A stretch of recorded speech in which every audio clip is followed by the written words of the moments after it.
Assalamualaikum warahmatullahi wabarakatuh. Kami dari kelompok 3 akan menjelaskan tentang surat legal.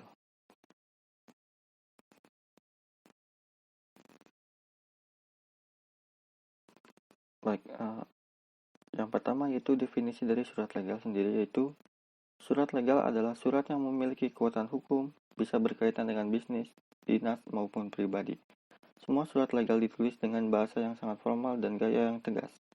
Prinsip penulisan surat legal yaitu jelas dan logis.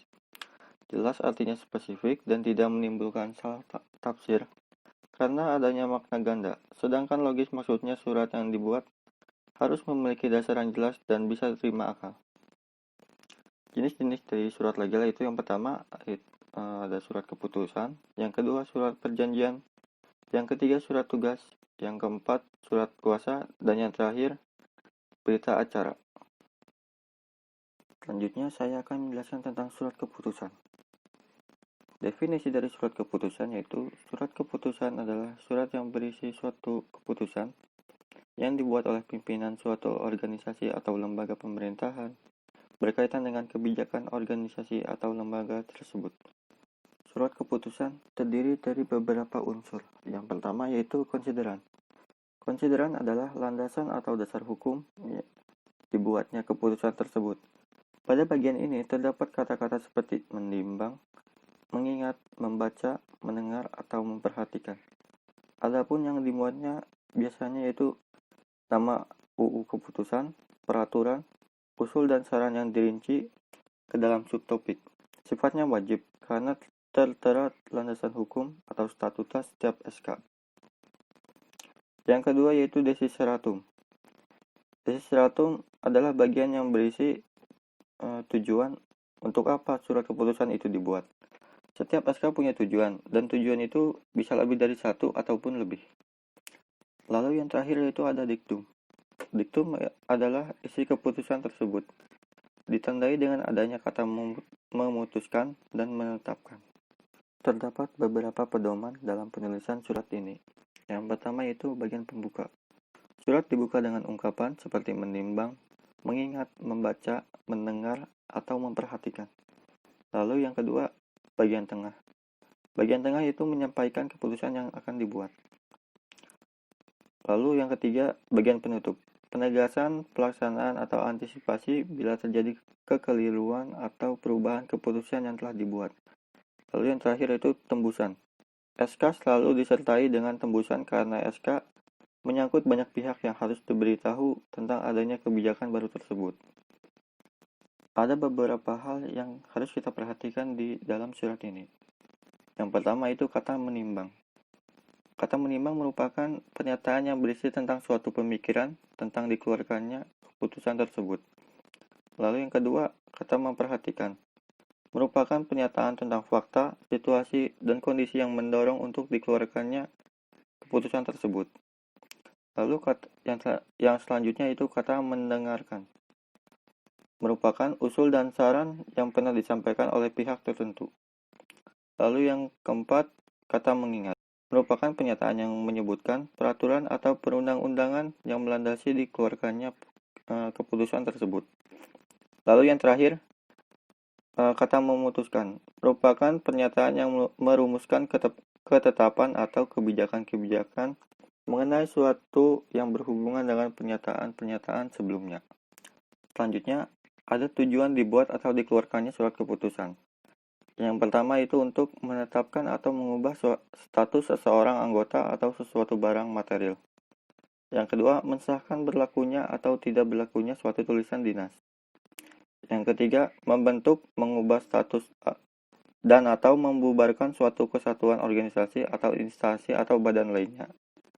Yang keempat, penyerahan wewenang tertentu kepada seseorang pejabat. Lalu yang terakhir, mensahkan berlakunya suatu petunjuk, pedoman, dan lain-lainnya. Berikut adalah contoh dari surat keputusan. Bagian yang nomor 1 yaitu adalah kop surat. Lalu bagian yang ditandai dengan nomor 2 yaitu judul surat, yaitu surat keputusan. Bagian nomor 3 yaitu adalah nomor surat. Bagian nomor 4 yaitu perihal tentang isi surat tersebut.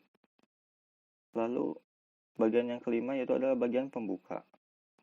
Lalu bagian yang keenam adalah bagian dari isi surat tersebut. Lalu bagian 7 adalah penutup dari surat tersebut. Lalu bagian nomor 8 itu adalah tembusan. SK selalu disertai dengan tembusan karena SK menyangkut banyak pihak yang harus diberitahu tentang adanya kebijakan baru tersebut. Di surat ini juga terdapat unsur-unsur dari surat keputusan, yaitu yang pertama desideratum, bagian yang berisi dengan tujuan dari surat ini. Lalu yang kedua yaitu konsideran. Di konsideran terdapat landasan-landasan hukum dan asal-usul mengapa surat tersebut dibuat. Lalu yang terakhir ada diktum. Diktum yaitu isi keputusan dari surat tersebut, yang biasanya ditandai dengan adanya kata memutuskan dan menetapkan.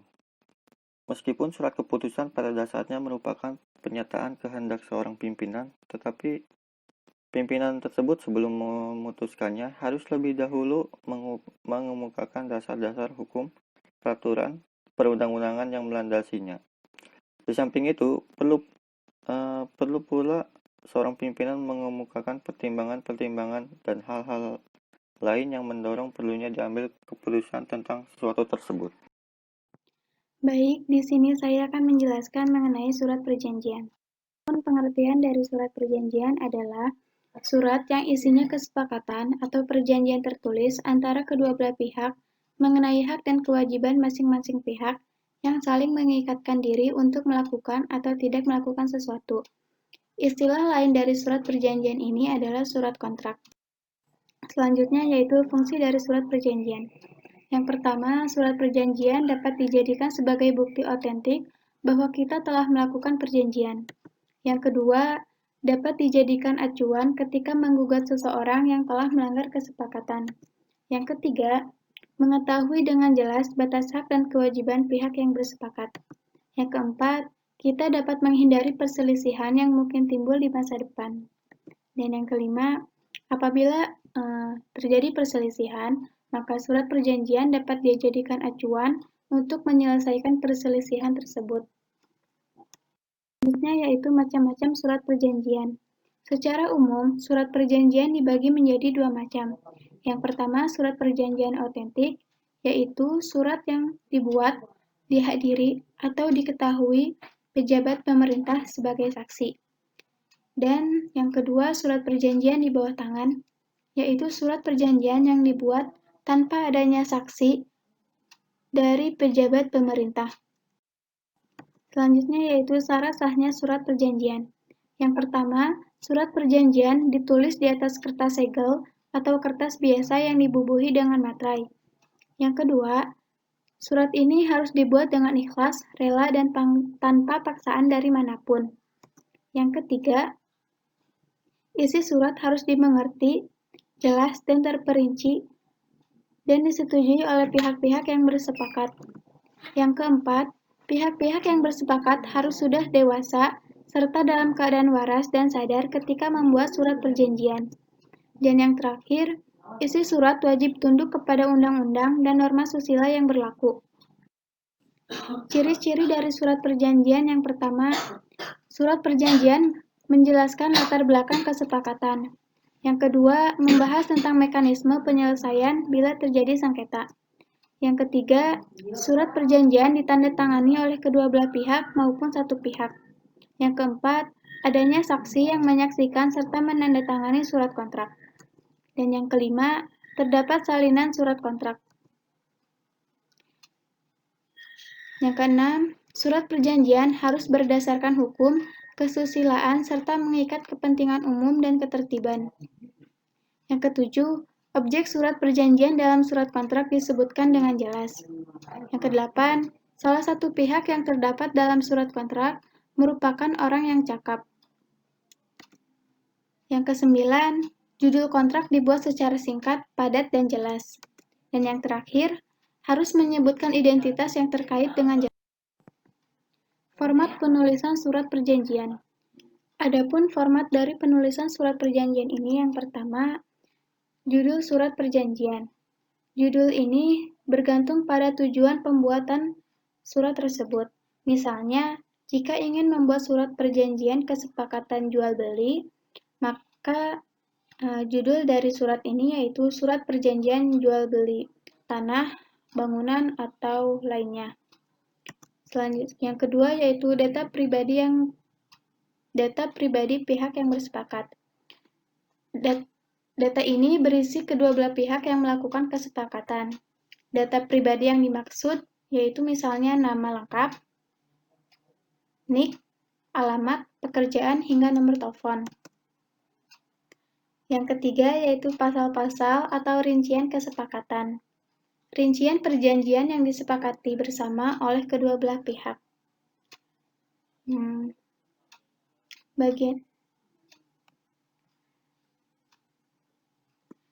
Tidak ada aturan baku mengenai isi dari bagian ini, karena isinya bisa saja berbeda tergantung pada urusan apa yang menjadi dasar pembuatan dari surat perjanjian ini.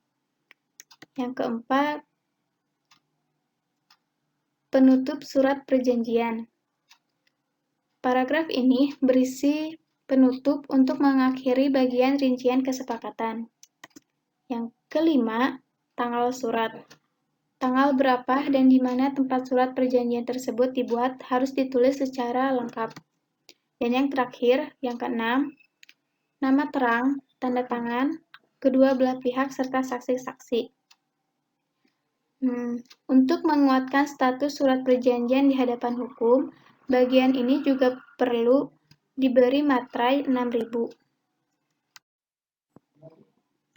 Nah, ini adalah jenis-jenis surat perjanjian. Yang pertama yaitu surat perjanjian borongan. Surat perjanjian borongan ini adalah surat perjanjian borongan pekerjaan yang biasanya untuk membangun sebuah bangunan.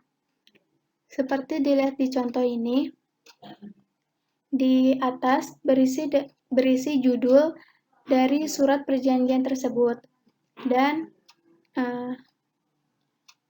harus memasukkan tanggal melakukan perjanjian tersebut dan berisikan pihak-pihak yang bersangkutan, yaitu ada pihak pertama dan pihak kedua. Sebenarnya surat perjanjian ini tuh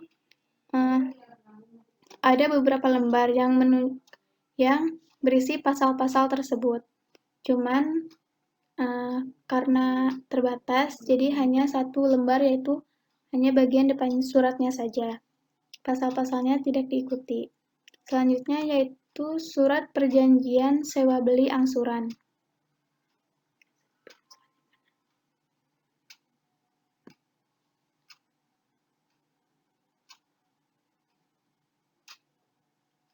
Surat ini menyebutkan pembayaran dapat dilakukan secara berangsur atau dibayar berulang-ulang yang memiliki batas waktu.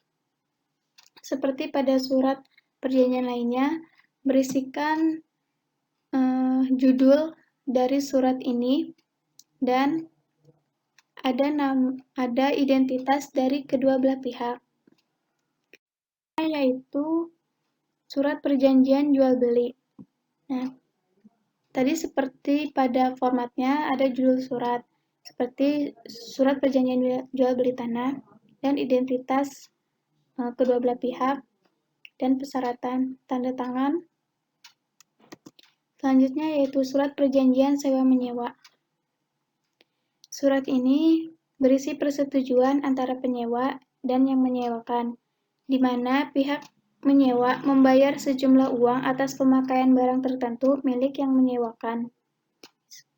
Misalnya menyewakan bangunan, tanah, gedung, atau lainnya. Dan ini surat perjanjian kerja. Surat perjanjian ini dibuat antara pemberi kerja dan pekerja. Dalam hal ini, objek dalam surat perjanjian kerja adalah jasa kerja atau pelayanan. Dan yang terakhir, surat peminjaman uang.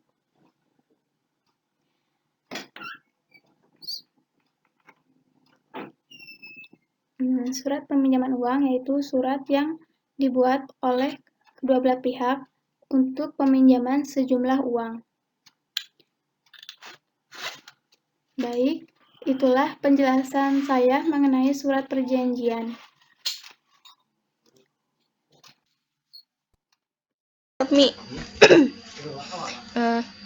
Baik, terima kasih.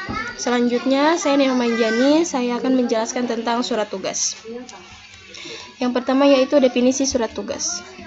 Surat tugas yaitu sebuah surat resmi yang dibuat serta dikeluarkan oleh seorang pejabat yang berwenang di sebuah instansi ataupun lembaga tertentu, di mana isinya terkait penugasan kepada seseorang pegawai atau staf untuk melakukan suatu pekerjaan. Selanjutnya yaitu fungsi dan tujuan dibuatnya surat tugas. Yang pertama, pengesahan formal. Fungsi yang pertama yaitu dapat digunakan sebagai dokumen pengesahan. Dokumen ini memiliki sifat formal bagi pengemban tugas terhadap tugas kepada dirinya yang harus dijalankan. Yang kedua yaitu mempermudah tugas. Surat tugas sengaja dibuat untuk membantu mempermudah tugas pejabat pelaksana tugas ketika berhubungan dengan instansi ataupun yang berhubungan dengan tugasnya tersebut. Yang ketiga yaitu sebagai bukti legal. Surat tugas yang terpenting adalah sebagai sebuah bukti legal. Surat tugas masuk dalam golongan surat resmi atas penugasan seorang pejabat atas suatu pekerjaan yang sesuai dengan isi surat tersebut. Selanjutnya, ciri-ciri surat tugas. Yang pertama yaitu tugas yang jelas. Surat tugas dibuat untuk memberikan penugasan kepada seseorang yang didelegasikan.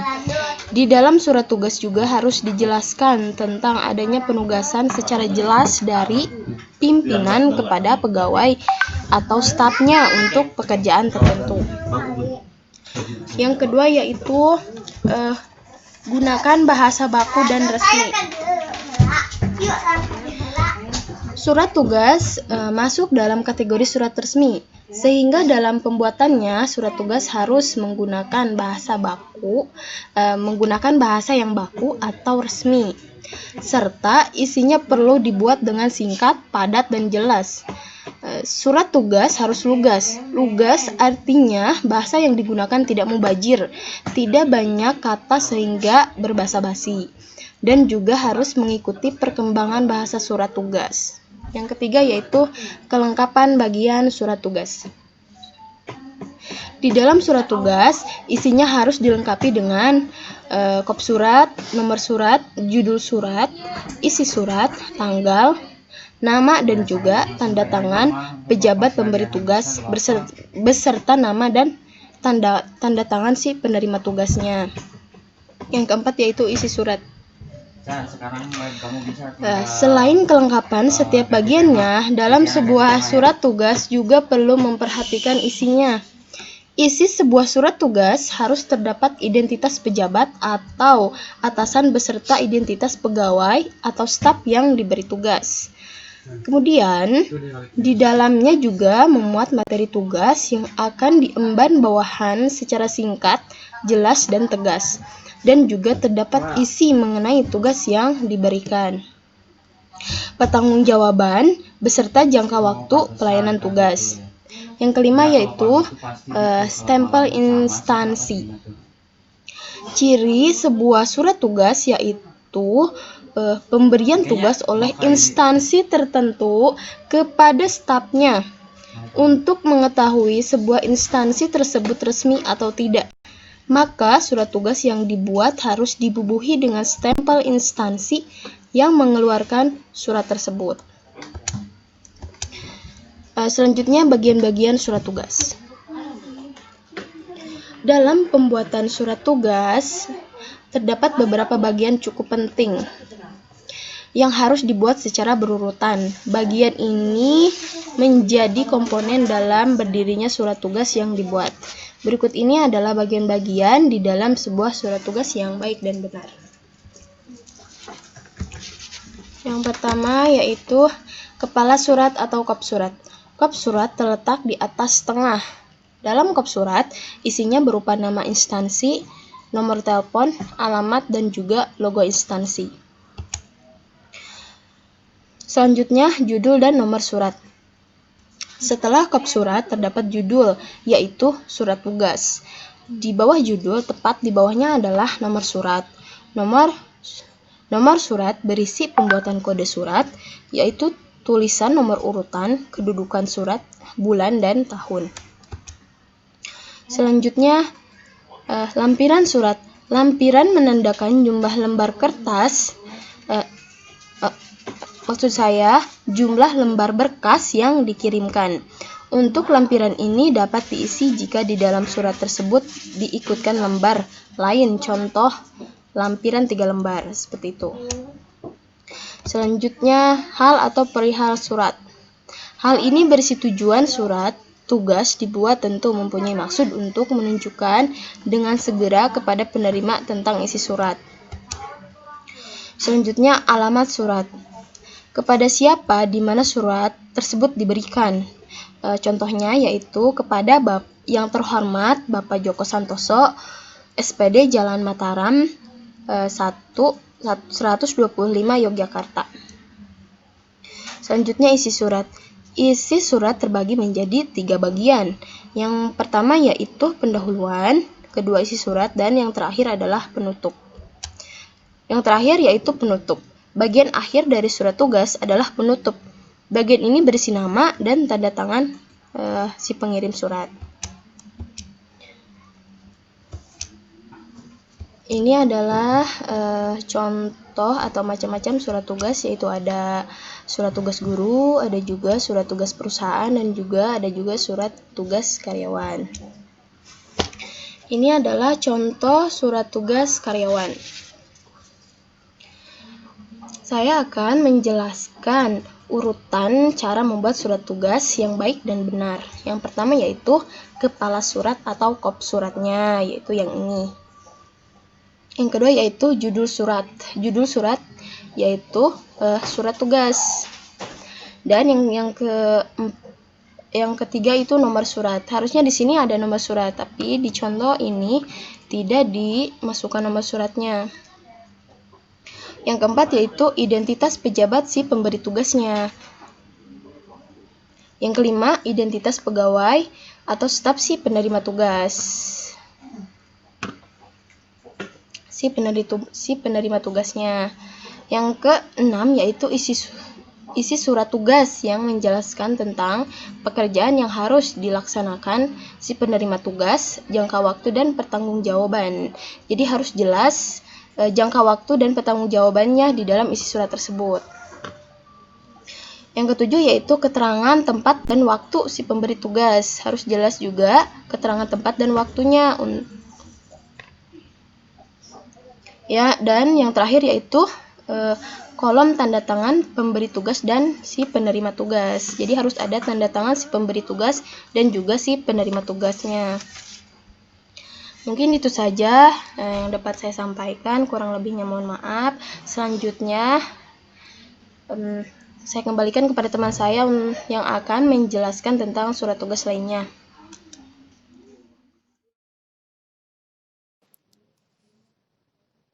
Selanjutnya kita bahas mengenai surat kuasa. Surat kuasa adalah surat yang berisi pelimpahan wewenang dari seseorang atau pejabat tertentu kepada seseorang atau pejabat lain. Pelimpahan wewenang dapat mewakili pihak yang memberi wewenang dalam urusan pribadi, bisnis, ataupun masalah hukum. Jadi, surat ini isinya menjelaskan tentang pemberian wewenang atau kuasa dari pihak satu ke pihak yang lain. Karena si pemberi kuasa tidak dapat melaksanakan sendiri suatu pekerjaan atau tugas. Nah, selanjutnya ada golongan surat kuasa. Yang pertama, surat kuasa formal. Surat kuasa formal adalah surat yang umumnya digunakan untuk hal-hal yang bersifat formal. Nah, yang kedua, surat kuasa non-formal. Surat ini biasanya pada umumnya ada hal-hal yang bersifat tidak resmi atau pribadi. Nah, selanjutnya, ciri-ciri surat kuasa. Ciri-ciri surat kuasa yang pertama, surat ini disertai dengan judul surat, yaitu surat kuasa. Yang kedua, surat ini disertai dengan surat pelimpahan kuasa tertentu atau berisi pernyataan pengalihan suatu urusan kepada pihak penerima kuasa. Yang ketiga, kata-kata yang digunakan dalam surat kuasa dibuat dengan singkat, padat, dan jelas, sesuai peruntukannya. Yang keempat, surat kuasa disusun dengan menggunakan bahasa Indonesia yang baku dan mudah. Selanjutnya, unsur-unsur surat kuasa. Yang pertama, data personal pihak yang memberikan kuasa. Yang kedua, data personal pihak yang diberikan kuasa. Yang ketiga, kekuasaan yang diberikan dan batas-batas kekuasaannya. Adapun isi data pribadi pihak yang memberi dan menerima kuasa. Yang pertama, surat kuasa dinas. Dalam surat kuasa dinas ini, isi data pribadinya itu harus ada nama, NIP atau NRP, golongan atau pangkat atau jabatan. Nah, untuk surat kuasa pribadi harus ada nama, identitas, pekerjaan, atau alamat. Selanjutnya, fungsi surat kuasa. Surat kuasa adalah bukti bahwa orang yang diberi kuasa atau yang tertulis namanya di dalam surat berkewajiban untuk melakukan hal sesuai dengan isi surat tersebut. Selanjutnya bagian-bagian dari surat kuasa. Yang pertama ada kepala surat, yang kedua nomor surat, yang ketiga identitas pemberi kuasa, yang keempat identitas penerima kuasa, yang kelima hal yang dikuasakan, yang keenam waktu pemberian kuasa, dan yang ketujuh tanda tangan penerima dan pemberi kuasa.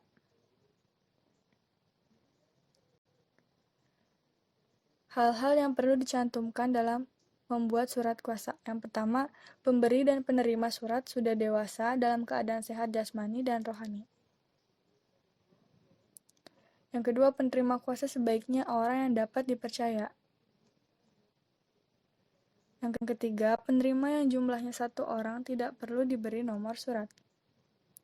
Dan yang terakhir, surat kuasa mengambil gaji sebaiknya tidak menggunakan materai. Selanjutnya kita bahas tentang macam-macam surat kuasa secara umum. Yang pertama, surat kuasa perseorangan. Yang kedua, surat kuasa kedinasan.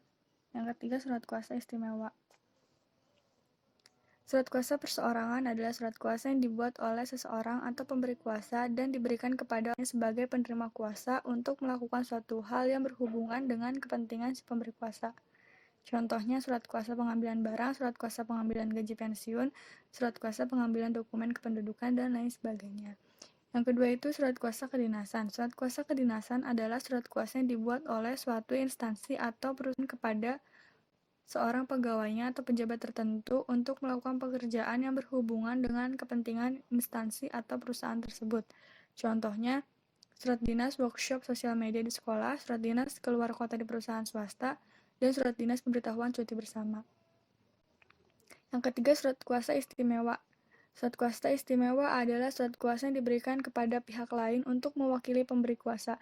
Misalnya, seseorang yang memberikan kuasa kepada pengacaranya dalam menyelesaikan masalah yang berhubungan dengan pengadilan. Nah, ini contoh surat kuasa perseorangan.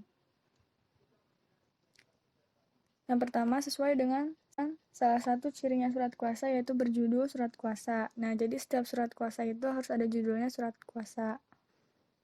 Yang bertanda tangan di bawah ini nama Nyonya Dirjo Puspito, pekerjaan pensiun karyawan PT Kedaulatan Rakyat, alamat Pujo Kusuman MG 1 347 RT 18 RW 4 Yogyakarta. Nah, ini itu identitas yang memberi kuasa. Dengan ini memberikan kuasa kepada nama Zubaidah, pekerjaan swasta, alamat Palema 23 Rejo Winangun Yogyakarta. Nah, itu identitas yang menerima kuasa. Untuk mengambil uang pensiunan bulan Januari 1999. Surat kuasa ini dibuat berhubung saya sedang sakit dan terpaksa harus dirawat di rumah sakit. Demikianlah surat kuasa ini dibuat dengan sesungguhnya dan dapat dipergunakan sebagaimana mestinya. Nah, ini itu hal yang dikuasakan. Jadi isi suratnya ini adalah isi hal yang dikuasakan. 31 Desember 1998 itu waktu pemberian kuasanya. Yang terakhir, jangan lupa ada tanda tangan penerima dan pemberi kuasa. Selanjutnya ini contoh surat kuasa kedinasan. Yang pertama itu harus ada kop suratnya. Surat kuasa kedinasan ini masuknya ke dalam surat resmi. Nah, salah satu surat resmi itu berarti harus ada kepala surat atau kop suratnya. Selanjutnya, setelah diberi kop juga diberi judul surat kuasa. Untuk surat resmi juga harus ada nomor suratnya. Jadi dalam surat kedinasan ini harus ada nomor suratnya. Yang bertanda tangan di bawah ini nama Dr. Andes Sutikno. Ini identitas yang memberi kuasa. Nama dan NIP-nya, ada jabatannya, dan alamatnya. Karena ini surat kedinasan berarti harus ada NIP-nya. Dengan ini memberikan kuasa sepenuhnya kepada Dr. Andes Sunarto. Nah, ini identitas yang menerima kuasa. Untuk mengurus dan menerima naskah-naskah soal beta atau Eptanas tahun 1998 dan segala perangkatnya.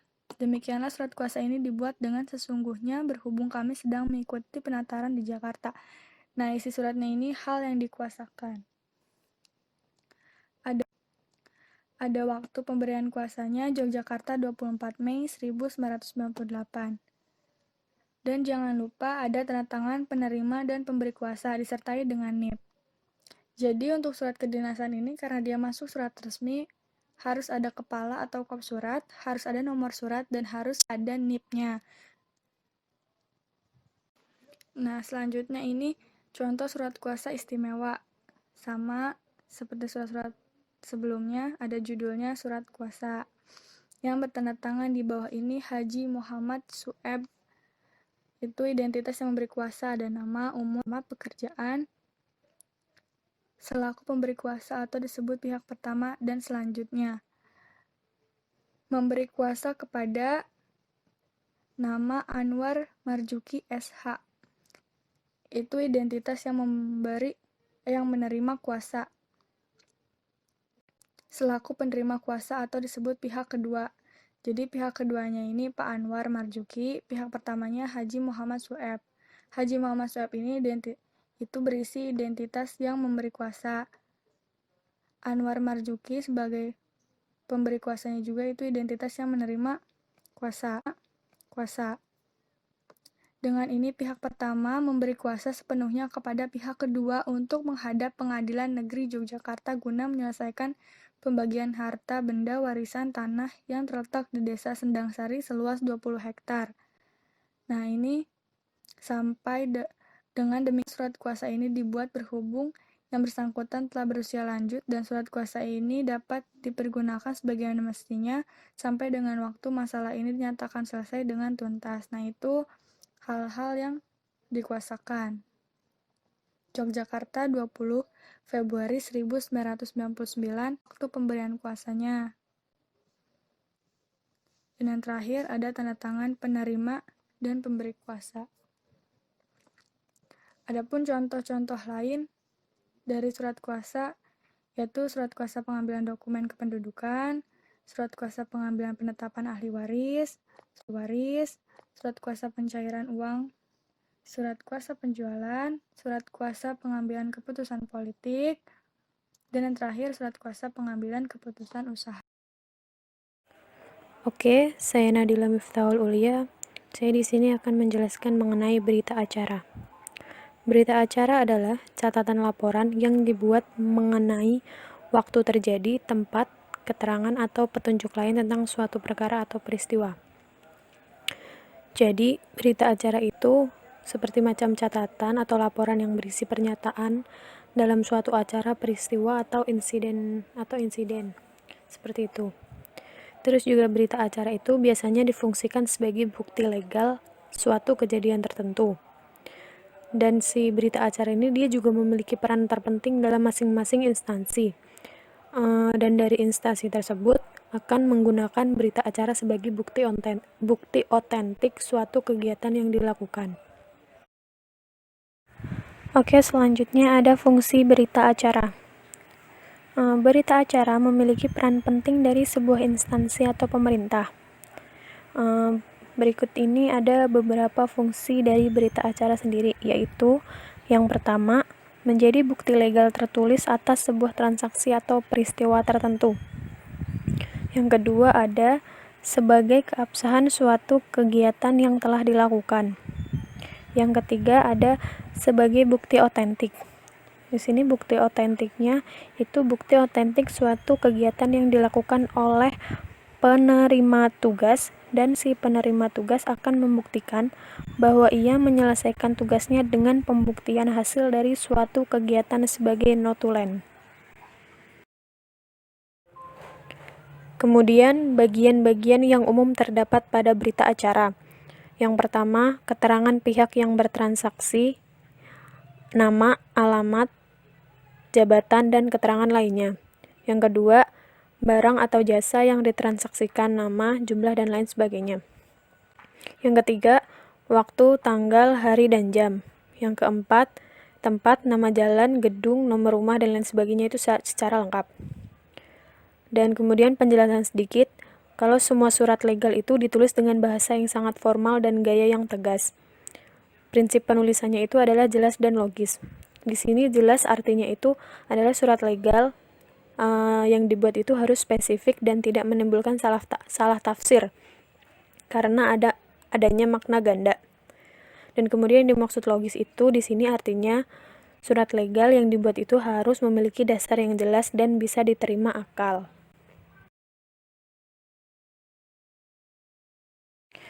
Dan selanjutnya di sini ada cara membuat berita acara yang tepat.